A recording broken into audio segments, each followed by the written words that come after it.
All right, welcome back, guys. This is Yankees Unloaded. I'm Jake Ellenbogen. Joining me, as always, is Gary Sheffield Jr. And today we have a kind of surprise podcast for you guys because you guys have known for, as long as we've been alive, which is the last 4 episodes, Gary. We've gone like not every week, but that's really been the plan. But we did decide today, mainly because of this move, that this won't be the first and only time. This will be the start of something new. Each week we want to do kind of like a preview and almost like a summary of the previous week. And then we're going to have smaller shows in between. This is one of the smaller shows. Jon Berti is a Yankee. If you don't know who the heck that is, it's okay. That's why we're here. We're going to give it to you straight. We're going to tell you why we like this move because Gary and I talked off air. We already know we're both on the same page here. But Gary, you said something really interesting off air. I said, we got to just record right now. You said this reminded you of when the Yankees went on and got DJ LeMahieu. And the reason you said that was because the Yankees have been really power oriented. So when they got LeMahieu, it was a little bit of a culture shock. Like, wait a minute, this isn't like our type of guy. Normally they go after, power hitters. I'm with you on that, but do you care to elaborate at all on that point? Yeah, well, I mean, let's be clear. Power is the best, it's the best thing you can have. If you have guys who can drive the ball, put balls in the seats, that's ideal. It's what I want. It's what you want. It's what ultimately Brian Cashman wants. But this is the thing. If I'm thinking about what the Yankees have versus what they need, the Yankees need more contact. It's part of the reason why we brought in Alex Verdugo. Alex Verdugo was a great fit for this team. Now, he's not going to hit 335. He's not going to go win the batting title. He's going to put the ball in play. He's going to be a different flavor for this lineup. And it's the same thing with Berti. It's that most guys in this Yankees lineup are worried about driving the ball. They're not worried about their strikeout numbers. They're not worried about running the bases the same way that maybe an Anthony Volpe would. That's the reason why Volpe is such a good fit in this lineup and why we didn't trade him, is that fit. And so when you go bring in a guy who can play third base with Berti, I feel like the Yankees, and the only difference here between DJ LeMahieu and this pickup is that DJ LeMahieu had a few down years in Colorado, and the Yankees decided that they can go fix him. Well, Berti's coming off essentially a career year. So I'm good with this pickup. I know technically there are other moves we could have made, like maybe a Matt Chapman since he didn't get a long-term deal. I'm sure there's other third basemen that people who are listening today would have rather had, but I think this pickup is going to be more impactful and less sexy. Yeah, and I think it's perfect that it happens when it does, but not surprising because we actually alluded to the idea that while everyone is freaking out about starting pitcher, and it took you a little bit, but I think even you kind of accepted. You know what? These are our guys, and they'll evaluate at the trade deadline. They're not going to lose Cole for the rest of the year like we initially thought could happen. So now, really, what do you have left? Well, you look at the third base, and you're like, LeMahieu's out, Peraza's out, and now you start to look at a really quick, almost too quick approaching future of Oswaldo Cabrera starting at third, and that kind of scares the crap out of me. He did not have a great spring training like we talked about in our last episode. And so no track record of success as well. Because the Yankees right now are a 2024 team, which is something that we have hardly ever said, is that they're a short-term organization. Well, when you go get Juan Soto and you don't have him on an extension yet, the moves that you bring in, you have to have clarity over your starters at the very least. Whether or not you have depth, like that's awesome. Starting rotation depth, that'd be great. But if you flat out, and you brought it up last show, if you literally don't have a starting third base caliber guy over there, there's a problem. Yeah. And the Yankees have just accomplished that. Is it going to be a long-term option for the Yankees? I don't think we're worried about that, to be quite honest with you.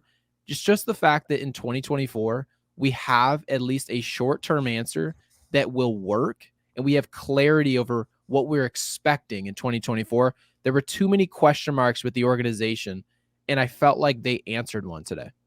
I absolutely agree. And I think, the big reason why I was for going out and getting a contact bat and trading is because you laughed. We went over it at the end of our last show. Here are the guys available in third base. You have Gene Segura. You have I like Longoria. Tyler Wade.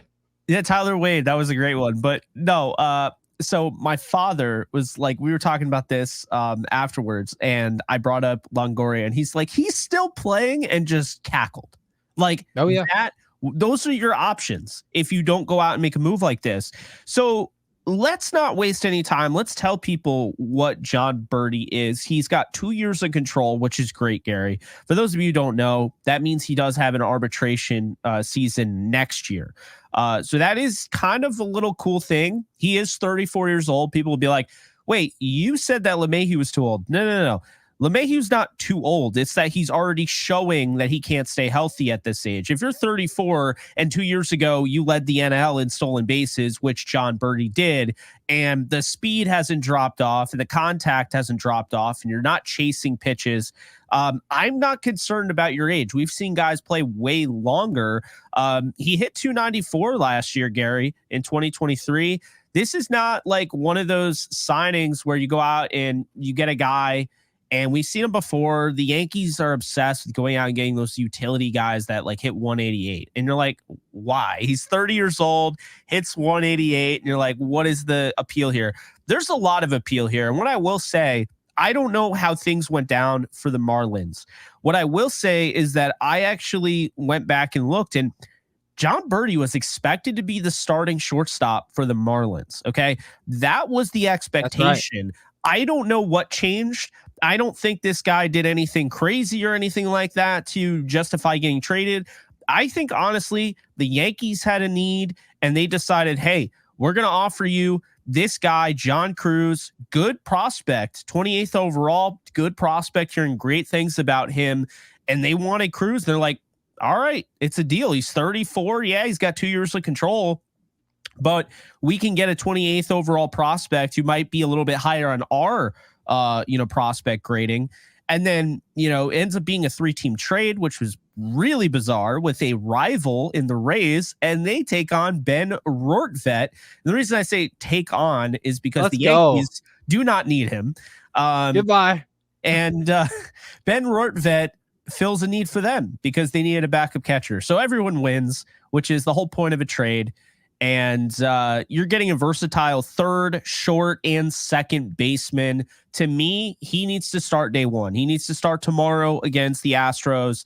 And I'm going to take it a step further, Gary.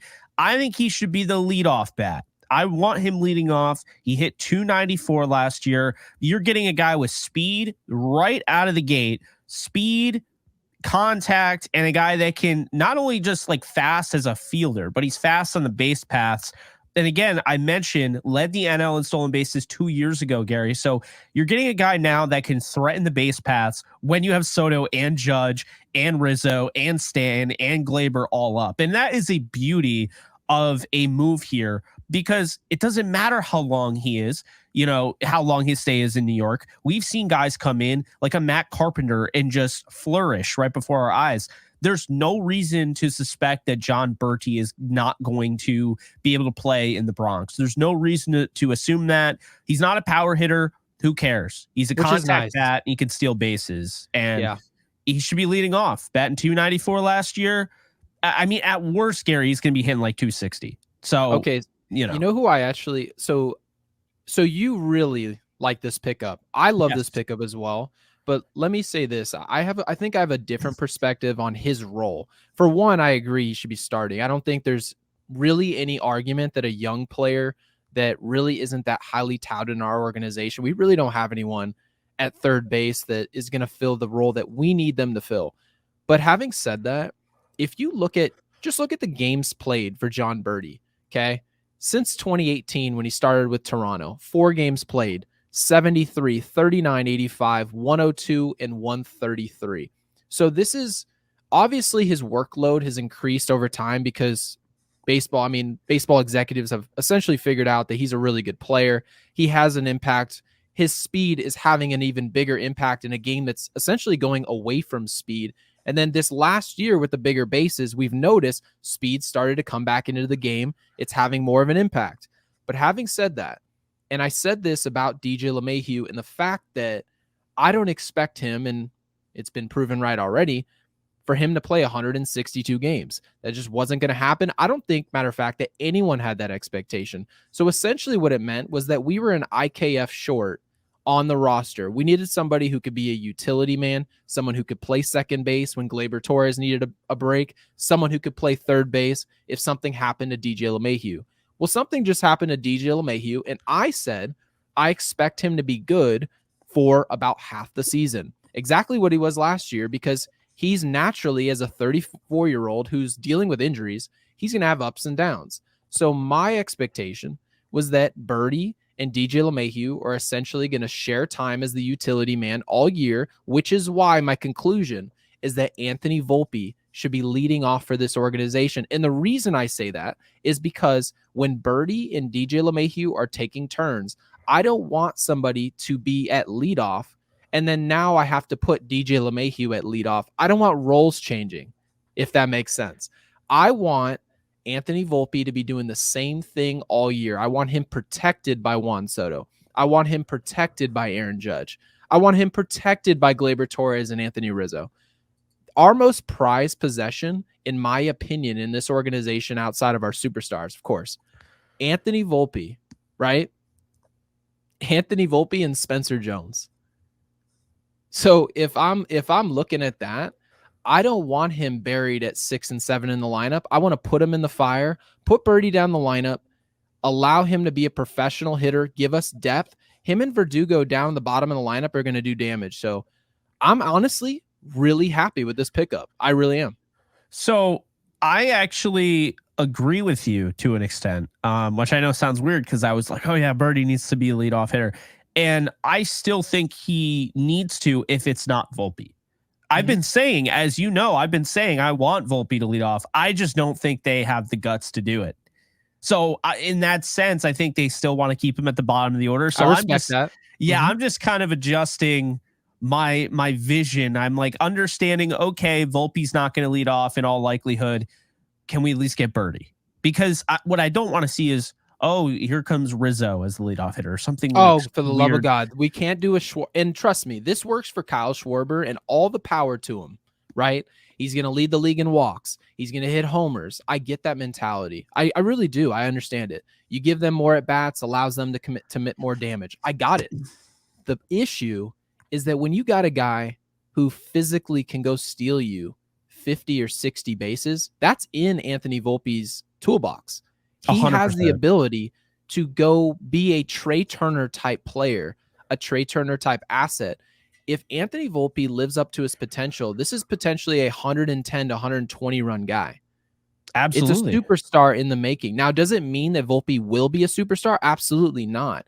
But given the fact that the Yankees protected him the way they did in the trade market, I cannot possibly figure that you're going to hide him 7 through 9 in the lineup in 2024. I just can't see it. So we talked about in the last episode, they needed to do this move. They needed to make this move. Not necessarily Berti. I don't think we realized that he was available, but they needed to make this type of move because they're behind the 8 ball. I mean, you look long-term, what is their option? I think a lot of the reason, I might be butchering his name, it might have either Andrew Hall or Anthony Hall, one of their top, within the last 3-4 years, they draft him in either the first or second round. Anthony Hall. Yeah, he was supposed to be their third base guy, and he suffered some injuries, and now they're moving him to the outfield, it looks like. And then, we talked about how, they're moving a prospect or two to try them out at third, and it just kind of shows you they didn't really have a concrete plan. Peraza was never a third baseman in my eyes. He was more of a second short guy, maybe even learned the outfield, whatever. I never looked at him as a third base guy. They didn't really look at him as a third base guy. So he was, if you think about that for a second, DJ LeMahieu is kind of like, oh, thank God he's still around, right? But then he gets hurt. So then it's like, oh, Peraza, well, we have him. He's our backup to our backup option. And then your backup to your backup to your backup option is Oswaldo Cabrera, who doesn't walk. I mean, you and I walk more than he does. And it strikes out a ton. And his chase rate is awful. So then you look at a guy like Jon Berti who comes in, who you have 2 years of control with. And according to Baseball Savant, these are the things that stand out to me. 89th percentile base running run value, which is great. 67 fielding run value, which is fine. Extra base, XBA, 87 percentile, right? 88th percentile chase percentage, 79th percentile whiff percentage, 74th percentile K percentage. He's got 89th percentile in range and 95th in sprint speed. Now, he doesn't have a great arm, which is okay because we had actually talked about in our last episode, you had brought it up. You are throwing further from short than you are from third. So that's a good thing. His sweet spot percentage at 9th, 10th hard hit percentage, 14th barrel, 2nd exit velo. That's just not him. And that's okay. I don't really care. You know what you're getting with him. He's not going to be hitting 30 home runs. Would you say he ranked in terms of running? Like just sprint speed? Yes. 95th percentile. So, ladies and gentlemen, when you have a guy that can hit for average and he's 95th percentile in foot speed in all of Major League Baseball, and you had a designated hitter who essentially stopped running from third to home last year because he's so beaten up, is essentially what happened. Okay. We literally have players on our team that were so beaten up that they can't round third base and score when he frankly should have easily scored. Or you can argue should have never been sent because of his physical condition. Anytime you can see that on your roster, and then there's a pickup out there that is essentially the opposite. Now, that doesn't mean that I think that Giancarlo is a bad player. I don't think that. I think it's redundant to go get players of the same stature, to go get players that are trying to do the same thing. And Brian Cashman's criticized. He's going to be criticized by us often. This channel will criticize him often. But another thing this channel will do is give him credit when it's due. We gave him credit for Alex Verdugo. We gave him credit for Juan Soto. We're going to give him credit right now for making a pickup that wasn't sexy, making a pickup that we did not expect this. No. And this is a pickup where you don't look at the Yankees. Getting Berti out is not the same thing as getting a Giancarlo Stanton out or an Aaron Judge out. Because a lot of times when you watch the Yankees, and this is my biggest problem with this offense, is that everybody seems to get out the same way. And coming into 2024, I think people are underrating the fact that you can no longer pitch each hitter the same way. That's different. We didn't see that last year. We didn't see it in any year prior, even the years that our offense was actually considered really good. For the most part, we just had a bunch of redundant, successful hitters. And then once someone figured us out, we got out all in the same way. The same way we all hit home runs together, we all went down together. So now this team comes in, Berti, Verdugo, Soto, Judge, Rizzo, all grinder at bats. Totally different mentality, totally different approach coming into the baseball season. We're short in pitching, but we are much better offensively. I think our entire mentality is, at the very least, considering analytics and then putting together a baseball team while considering those analytics, instead of building a baseball team solely based off analytical data. I think the fact that we're making pickups like Verdugo, we're making pickups like Berti, I think it proves that this organization is finally considering data instead of relying on it. I agree. I think that is a key piece. I think there are two other key pieces here. Well, one we have to bring up that we talked about in our last show. You don't have to make this move, and I'm not trying to, be negative now. You don't have to make this move if you bring back IKF. But in some aspects, and I'm a huge IKF fan, but in some aspects, Berti is better, and it's not remotely close. I mean, 294 last year. IKF is not batting 294. He's batting around 260, 270, which is good, right? But the stolen bases. IKF isn't as fast as Berti. Right. The reason IKF made the money that he made is that they're both good fielders, but IKF's floor is probably higher. Okay. The ceiling's he's lower. Younger too. Yes. His floor is higher. His ceiling is lower. So that's essentially where the value comes in from IKF, and rightfully so. He's a valuable asset. But I agree. This is very much an IKF signing without giving up, what was it, 30 million or 15 million, whatever he got. So yeah, we'll take that. Oh, I'll hit you with something else because I had to be prepared. Spotrac, our friends over at Spotrac, they calculate market value. I always love this, right? Mm-hmm. So Berti is actually calculated as an underpaid infielder by $5 million per year. Wow, he should sign with Scott Boras. Well, if he really wants to get underpaid, you might as well go the whole way. Yeah, I mean, good God. But yeah, I thought that market value was interesting. Shout out to Spotrac for having market value for a player that's already signed. Normally you don't see that. But yeah, they have him. So he's getting, it's 2 years. It was like 2 years, 5 million, I think it is. It's something around that. Yeah. So that's great for us. Awesome. So he signed 2 years, 5.73 million, but they think that he should be a 2-year, $14 million player.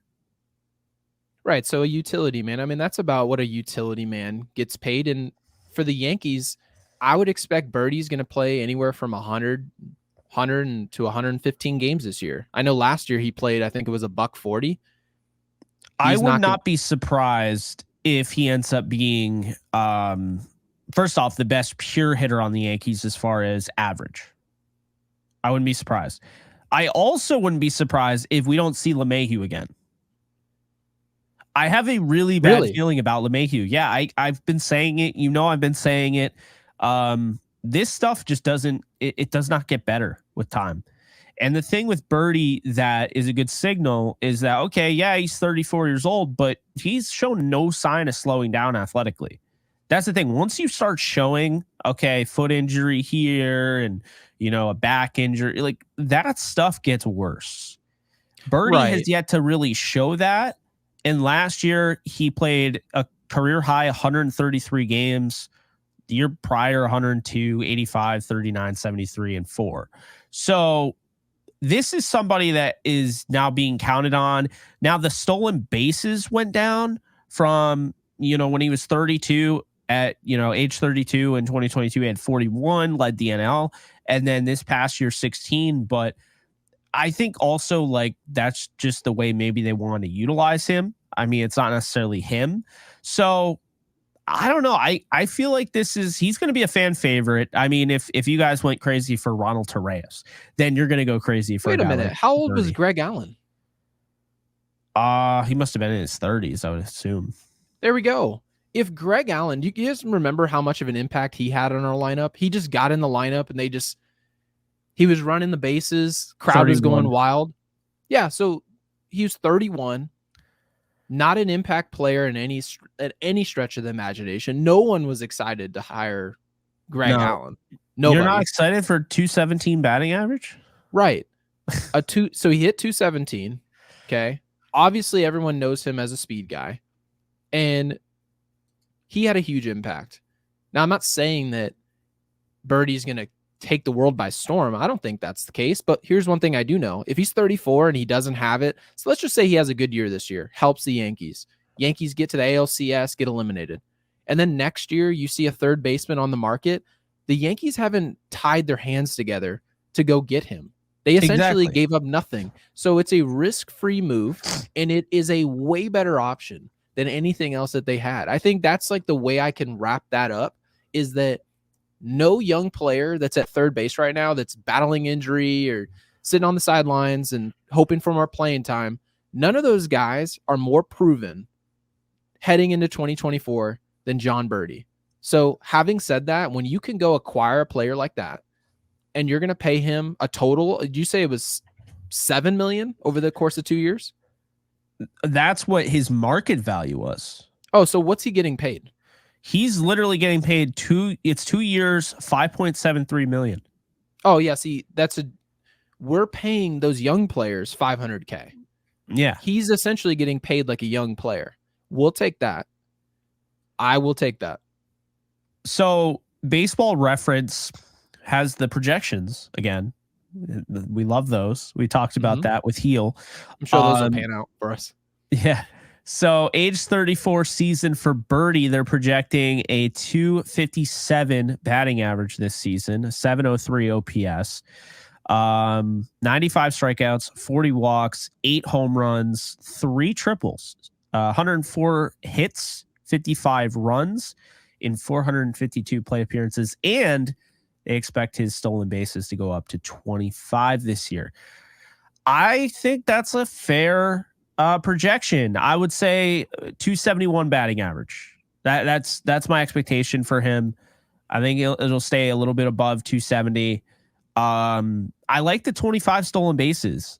Part of me feels like the Yankees, they kind of exhibited this early on last year. We brought it up before, with Anthony Volpe, who was like among the league leaders at the beginning of the year, and then they just stopped stealing bases.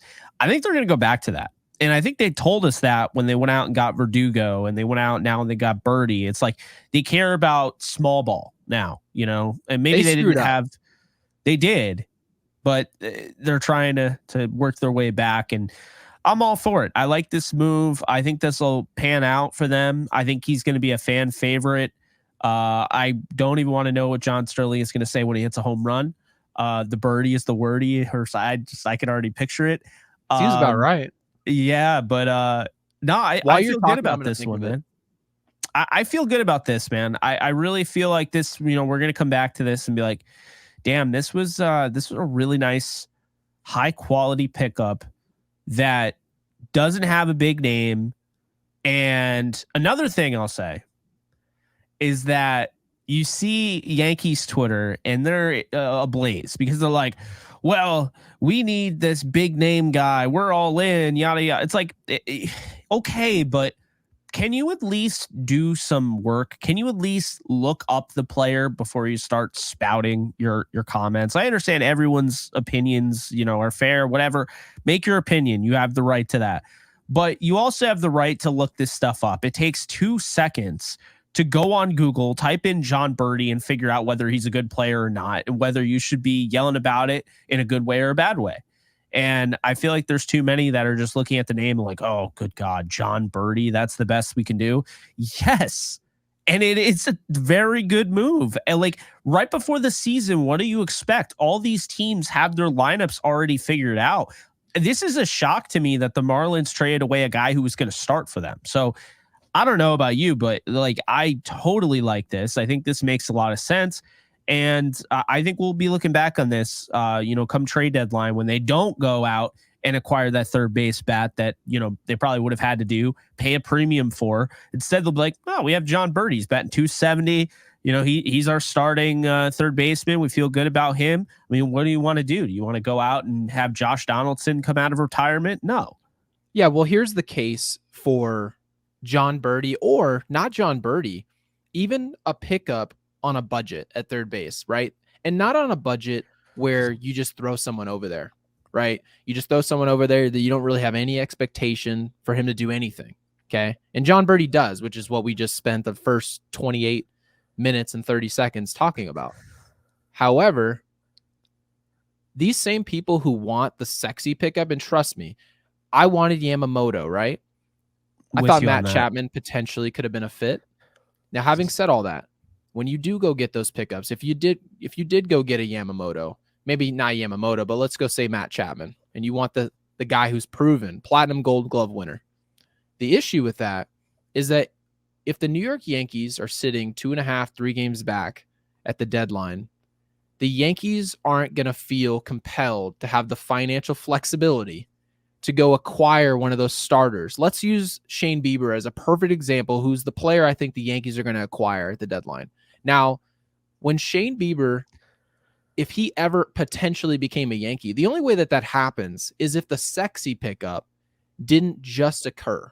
Okay. We weren't going to get Shane Bieber if Yamamoto came through the door. We weren't going to go get Shane Bieber if Matt Chapman had a $30 million a year option for 2025.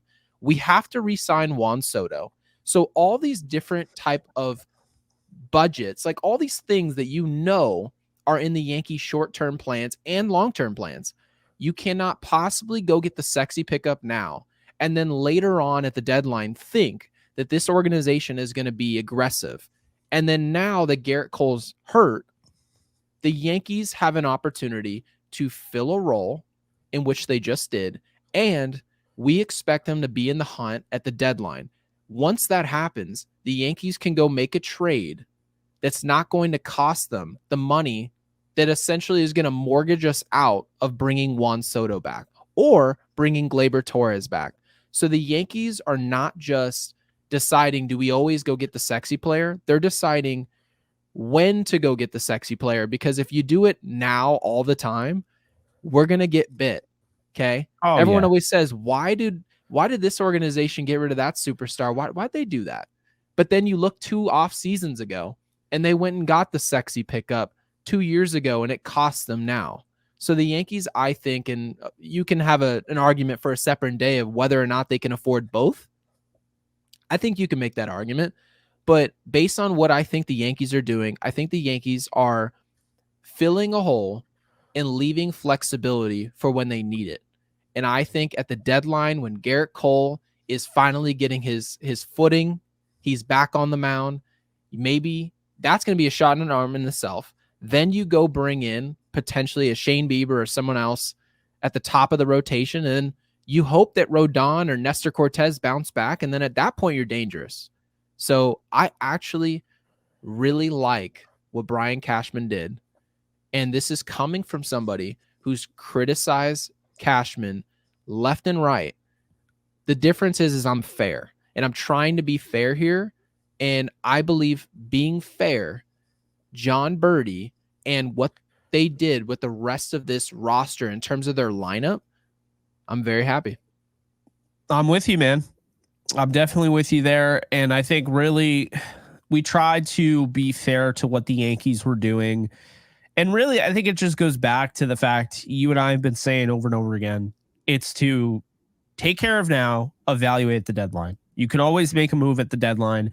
You know, and for those of you wondering, why do they wait until the deadline where they run out of time? Because that is the time to trade. That is when you're going to get those deals done. That's when teams are going to, no team is really trying to trade before the deadline. They're trying to trade their players at the deadline when they have peak value before, you know, when that window closes and all of a sudden a team's willing to overpay. See how much you love my prospect when the last 5 minutes are on the board for the trade deadline. Yeah, and it's also when people are letting go of the rope. I mean, Yeah. some organizations are like, do we go for it or do we not? And then That's teams like the another Milwaukee Brewers are sitting around saying, well, we've got Devin Williams, and obviously he just got hurt. But around the deadline, if the Brewers are out of the race, that's when other teams are going to look at Devin Williams and say, well, are the Brewers going to crap, or are they going to get off the pot? And the chances are they're going to get off the pot and give up an asset. So that's why people wait to the deadline. And I think right now, opportunistically, the Yankees would be best off doing that. So the Yankees end up with Jon Berti, who is going to, well, his nickname here says Birdman. I've never heard anybody call him that. But I'm not calling him that. I'm not calling him that either. I'm not calling him Birdie as the wordy either, but I sure, I don't know if I hope or hope not that John Sterling says that. I feel like he's going to. I feel like that's like the obvious. That's like the layup one, you know. But yeah, that's going to do it for this shorter episode, which is still a little bit long, but we wanted to give you guys something here. I mean, Gary and I were both really pumped about this move because it's not necessarily about the player. It's about what this really signals. It's that they're willing to go for it. They are all in because they're not sitting there saying, nope, Oswaldo Cabrera is good enough. At the same time, though, flexibility, you know, giving them that flexibility financially and just being able to reevaluate, you know, come trade deadline. I mean, that to me is what this is all about. And I think he's going to end up being a fan favorite. I think he's going to be clutch for them in key spots. And I would love to see a lineup full of guys that just make contact and get on base and, you know, force walks and, you know, steal bases and I don't know. I think this is going to work out well, and I think it's going to help Soto and Judge out because now you'll have the pressure of him on base while you're trying to pitch to two of the best hitters in baseball. But yeah, and message sent to DJ LeMahieu and our young players, wasn't it? Message sent. That absolutely. So that's all I got for you guys. I'm Jake Ellenbogen. You can follow me at JK Bogan. You can follow Gary at Gary Sheffield Jr. We will be back next week with a kind of recap of, the rest of, I don't know, the weekend and what have you. Maybe we'll do a show in between now and then. Who knows? But expect us back next week and, another show like this in the middle of next week. So appreciate you guys as always. And we'll see you guys soon. Later, folks. Subscribe.